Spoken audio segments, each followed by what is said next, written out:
Bikini Bottom, a paradise on the ocean floor, home to many undersea creatures living their lives in peace and tranquility. Most people who grew up during the 90s probably had some fond memories of Nickelodeon. For many, they would argue the 90s was the channel's prime. Now, that's not to say they never made any good shows from the 2000s and onward. Heck, we have shows like Danny Phantom, Avatar, and The Loud House after all. But there's lots of reasons as to why Nick was one of the biggest faces of that era.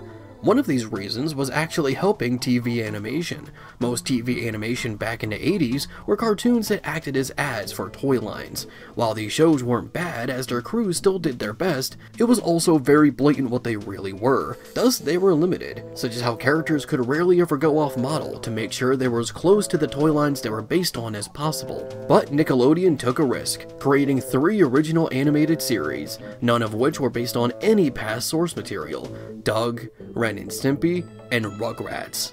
After that, they produced more original content, and the rest was history. Well, today on Cackling Pumpkins, I'll be ruining your childhood. I'll be transforming 5 Nicktoons into shadows of their former selves. So without further ado, let's begin.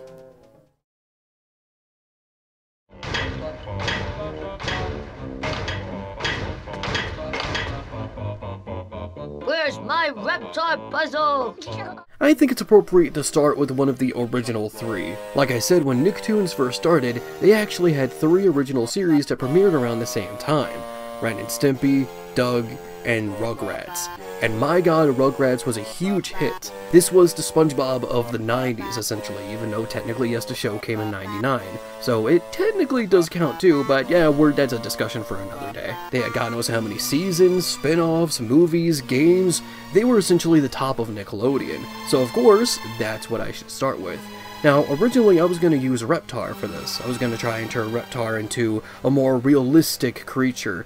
But then I thought, that's a little too easy of an idea. Not a bad idea, of course. There's a reason why easy ideas tend to come up in the first place.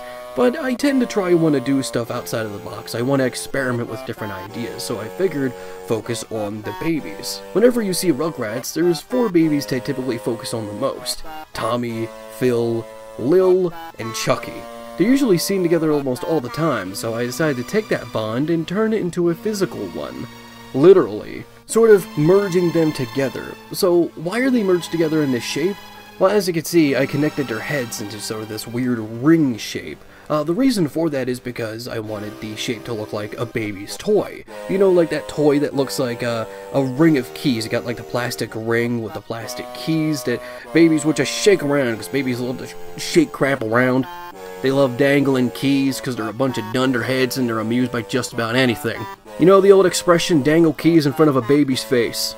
So I figured, why not do that here? Have their shape literally be based on that toy or a ring of keys. I wanted to give off the idea that they were taken over by some kind of parasitic creature.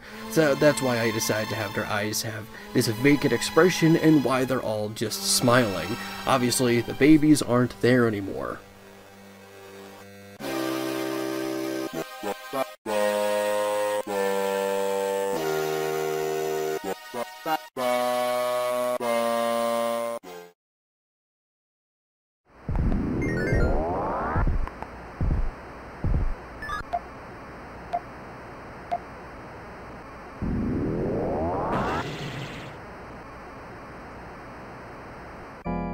Now, yes, I know, Garfield is not technically a Nicktoons original in the sense that Nickelodeon created him, but now he is owned by Viacom, so you know what? I'll count it. Plus, this orange cat has technically done a lot for this channel. If you know, you know. God knows how many times I've talked about this cat.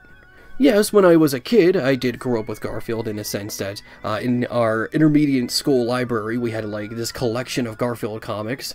But I was never truly obsessed with the character. The reason that you see him so much in his channel is just because he just so happens to come up. I don't know. I really don't. For some reason, horror, internet horror specifically, and Garfield is just a weird mix that always keeps coming up. And because of that, I didn't want to do anything like Garfield or something you've seen a lot of the times before. Once again, I wanted to try and be outside of the box. So, you know, Garfield, what do you know about Garfield? He sleeps a lot, he loves lasagna, he hates Mondays, all that kind of stuff. So I decided to take all of those personality aspects and merge them into one. Here it appears that Garfield is sleeping, and because the series started as a comic strip and most of Garfield's communication is through thought bubbles, I thought of the idea of like, what if he could actually create thought bubbles physically in his dreams, and he can use that as a way to extend his limbs outwards. So as you can see here, it looks like he's missing his limbs, he's missing his smile and everything, and it's because they are now protruding outside of these dream bubbles. I guess you could call them nightmare bubbles because, well, they're all grayed out. And, of course, for the lasagna, I decided to make him a sentient lasagna cat.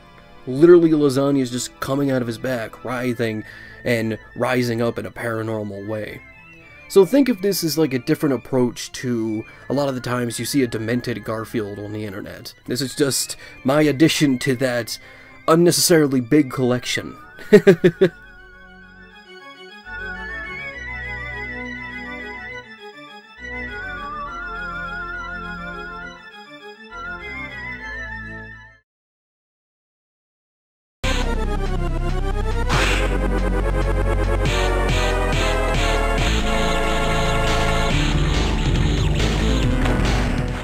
Now is an excuse for me to talk about one of my favorite Nicktoons growing up, and that is Danny Phantom.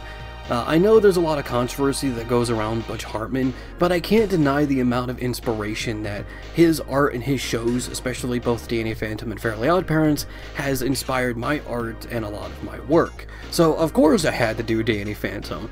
Originally, I was going to let this be the more generic one. I was going to envision Danny as more like an analog horror monster. I was going to make him all stretchy, give him the analog horror eyes, and then as I was drawing it, and I was detaching his limbs to be like, okay, maybe he's glitching out, I thought of something. There was a point in time later in the series where Vlad tried to create a clone of Danny. He created Danielle, but she was kind of unstable. She would sometimes start to fall apart in ectoplasm and whatnot. I thought, what if it turns out because Danny's powers and Vlad's powers technically came by complete accident? What if they were technically unstable but in a different way? What if it was like a gradual process? So I decided to build upon this idea, and this is less of a turning him into a monster and more showing a possible unfortunate fate, him literally just falling apart in an ever slow manner. And I figured since maybe it's been so many years for him to get to this point, it would be continuously a slow process. This is probably him years later afterwards, and he's still just witnessing himself fall apart. Now, I would imagine turning into human form wouldn't help. In fact, I would also imagine that would probably kill him instantly, considering there's a gaping hole in his chest. And yes, that is a reference to the intro that you're seeing inside his chest as well.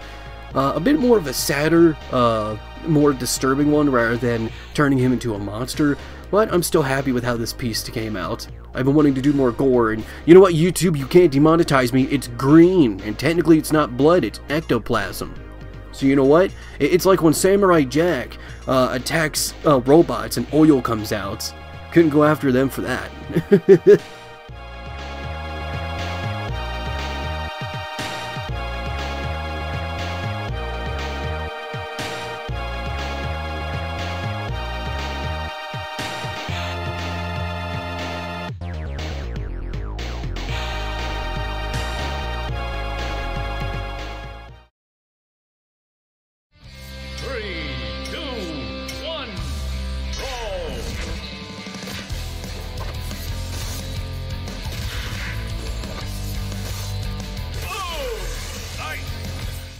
Another case of a show that's now owned by Viacom, even though it's not technically a Nicktoons original, in the sense that Nickelodeon didn't make this.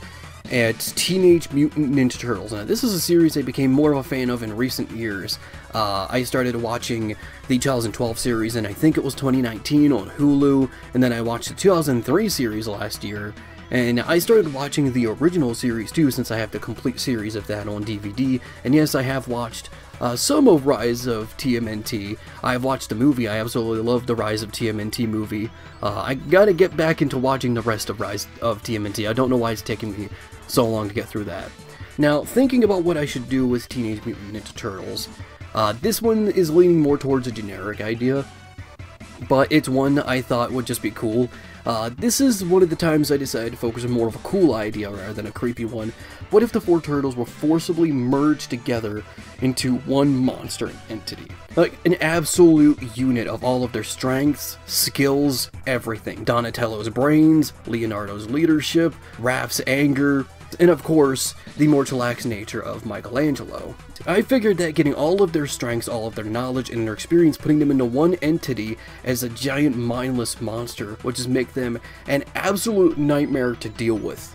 Now, to clarify a few things, I don't think this is all of their consciousness sort of like merging together, because as you can see, their headbands are wrapped around their body and you can see their eyes through the headbands. Some of them look scared, some of them look worried, Raph is of course angry, and I think this is something that's more against their will. They're not moving of their own will. It's like whatever merged them together is in control of this amalgamation of their bodies.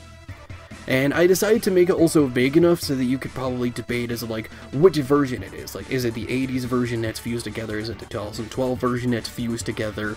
I wanted to make it as vague as possible so that it could work for just about any iteration.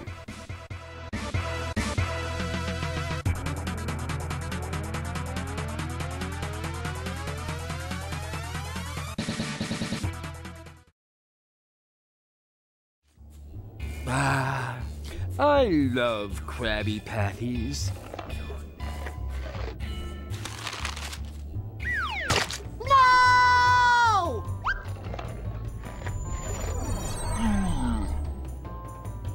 Bubble Bath must be headed straight for the Krusty Krab.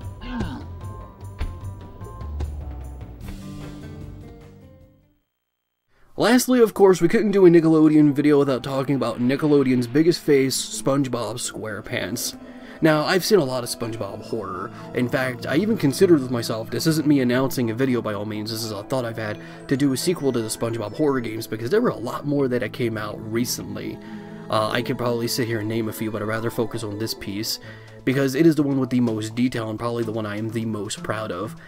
Now, with this piece here, I've thought about the idea of like, okay, how do we turn SpongeBob into a horror version of himself, while not going to, like, let's say, an easy route.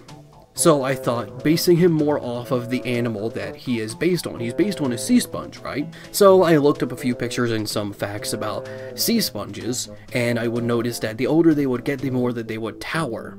What if SpongeBob kind of became a sentient city? Like his own version of Bikini Bottom, but instead of having the more rounded out buildings that look like they're made out of like trash or litter, he is more based on like a regular city in the sense that all the buildings are square because, well, he's square obviously. I would assume that if someone stumbled upon this city, that they wouldn't be able to see his eyes, his nose, or mouth, or anything. They would just see giant towers of sponge. Maybe they would hear like a giggle or a laugh in the distance, but it would come in different directions and different distances. Sometimes it would sound like it's right beside you, sometimes it sounds like it comes down one of the spongy streets. And considering how sea sponges feed, I would consider the idea that slowly, throughout time, the more people stay inside this town, the more they'd be sunken into the sponge until they are consumed by it. And I would also assume, considering SpongeBob's more innocent, playful nature, he probably wouldn't have any idea of what he's actually doing. He wouldn't know that he's actually eating other people who are entering his town. He might not even know that people are in there, and if he does, he'd probably be more playful, even if it might not come off as such. So yes, this is what I did with SpongeBob. With that being said, I hope you have enjoyed this video. Sorry this one took so long to make. I realize I made a poll asking which of these videos you wanted to see next, and it had been a few months since then, but I think those problems of me procrastinating so much are just over.